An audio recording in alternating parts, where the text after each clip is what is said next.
Nag-pray ka na ba ng sobra pero ang sagot ni God, "I have a better plan, anak." Hi there, kumusta ka?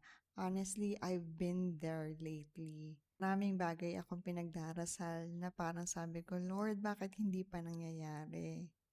Akala ko yun na yung best para sa akin. And I kept asking God, Lord, sana ito na yun. But truth is, lagi ko naririnig mula sa Kanya, Anak, I have a better plan.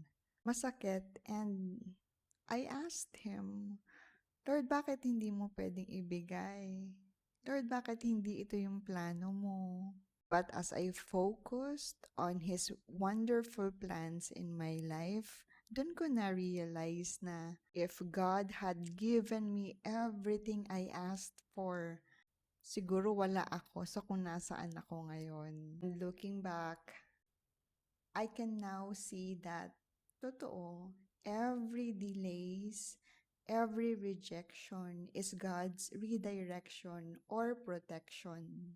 His delays are also preparation. Kaya ngayon na I feel like life doesn't go according to my plan, I always remind myself, God's no doesn't mean that He loves me less. Most of the time, it's God's way of telling me, I love you so much that I have better plans for you.